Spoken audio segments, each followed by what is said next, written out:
Bien chers amis de Café Évangile, il leur disait encore, le sabbat a été fait pour l'homme et non pas l'homme pour le sabbat. Voilà pourquoi le Fils de l'homme est maître même du sabbat. Bien chers amis, dans la première lecture de ce jour, extrait de la lettre aux Hébreux que nous sommes en train de méditer durant ces derniers jours, l'auteur commence avec une affirmation très fondamentale. Dieu n'est pas injuste. C'est ça la première affirmation de la première lecture de ce jour. Dieu n'est pas injuste. Et il n'oublie pas votre action, ni l'amour que vous avez manifesté à son égard en vous mettant au service des fidèles et en vous y tenant. Chers amis, il y a deux choses que la première lecture de ce jour nous invite à travailler dans notre vie comme chrétien. La première des choses, c'est que le cheminement chrétien est un cheminement relationnel. Nous sommes en relation. Hier, j'avais axé ma méditation sur cette profondeur de la relation nuptiale entre l'époux et l'épouse, c'est-à-dire comment notre relation avec Dieu est caractérisée par une relation de noces entre l'époux et l'épouse. Par conséquent, c'est la même chose ici. Le cheminement chrétien est un cheminement relationnel.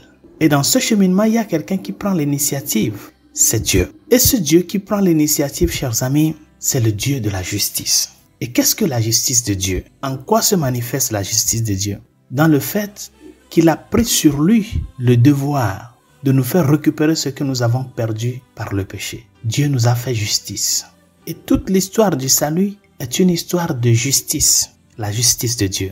Et quand nous parlons de la justice de Dieu, nous sommes en train de parler de sa bonté dans la miséricorde. Sa bonté dans la miséricorde. C'est pour cela que je voudrais interpeller notre attention sur cette première affirmation de l'auteur de la lettre aux Hébreux. Dieu n'est pas injuste. Parce qu'il y a un vice qui est en train de ronger aujourd'hui les chrétiens devant les péripéties de la vie. Nous pensons que Dieu est injuste envers nous. Il n'est pas injuste. Il est justice. Et la justice que Dieu t'a fait, c'est incomparable, chers amis. La justice de Dieu, c'est cette justice qui nous a été manifestée en son Fils Jésus-Christ, qui librement a pris sur lui de nous faire recouvrer les grâces et les biens que le péché nous a quittés. Et la justice de Dieu, chers amis, n'est pas une justice unilatérale. La justice de Dieu appelle à la justice de l'homme. Et c'est ça même la question de fond. N'attendons pas les bras croisés que le Seigneur seul soit à l'œuvre dans notre vie. Sa justice interpelle ta justice. De la même manière qu'il l'a fait pour toi et il continue de le faire, c'est de cette même manière que toi aussi tu es appelé à rendre justice à ce Dieu-là. En quoi? En sachant espérer en lui, la première des choses. Et pour pouvoir espérer en lui, il faut pouvoir croire. Parce que la foi, c'est le fondement de l'espérance. C'est la base. On n'espère pas dans le vide. On espère en quelqu'un qui nous a promis quelque chose. Et qu'est-ce qui va soutenir cette espérance dans le temps? C'est que nous avons la foi en lui.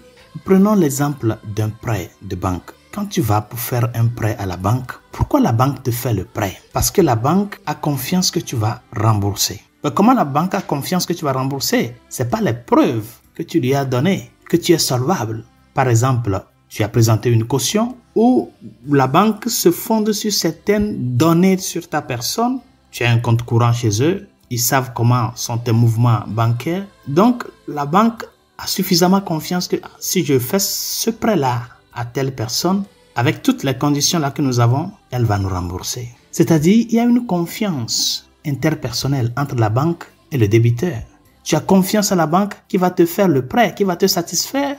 Et au même moment, la banque aussi a confiance en toi que quoi? Que tu vas rembourser. C'est ce qui amène à l'accord. Ce n'est pas seulement la banque qui a confiance. Et cette confiance, elle n'est pas unilatérale. C'est pour cela, chers amis, travaillons pour que la justice de Dieu qui s'est manifestée dans notre vie parvienne à être gratifiée de notre part. Cette justice, nous l'avons vue dans l'accomplissement de la promesse dans l'Ancien Testament et dans l'accomplissement effectif et plein de la promesse en son Fils Jésus-Christ. Dieu est juste. Je ne sais pas ce que tu traverses aujourd'hui, mais ne mesure pas la justice de Dieu par rapport à tes petits problèmes, à tes petits soucis. Il connaît l'amour que tu as envers lui. Il connaît les tréfonds de ton cœur. Il connaît les luttes que tu mènes.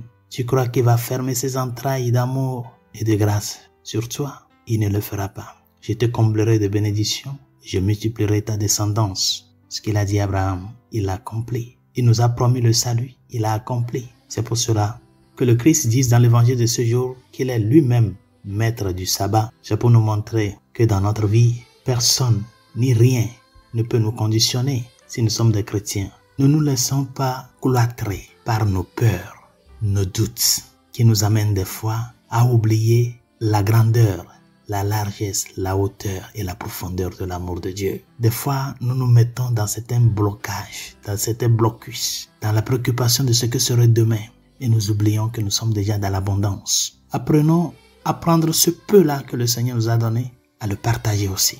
Peu importe la quantité, ne cherche pas à la garder pour toi, ce que Dieu te donne. Mais ta manière de manifester ta justice de gratitude envers Dieu, c'est que la vie qu'il t'a donnée, la famille qu'il t'a donnée, la santé qu'il t'a donnée, le petit boulot qu'il t'a donné, bien que ça n'accomplit pas encore ce que tu espères, tout ce don-là que tu as reçu de lui, apprends à le partager avec lui et avec les autres. Celui qui partage, c'est parce qu'il est conscient que même avec le peu qu'il a, il est dans l'abondance. Et il ne le garde pas pour lui, mais il le met au profit des autres. C'est ça la justice de Dieu. Ce n'est pas une quantité à garder pour soi, mais malgré la quantité que nous avons, être disponible à ouvrir les mains avec le peu que nous avons envers Dieu lui-même en gratitude et envers les autres en sens de fraternité et d'amour. Que la justice de Dieu continue à advenir dans notre vie, dans cet amour de don et de gratuité. Bonne journée, Dieu vous bénisse.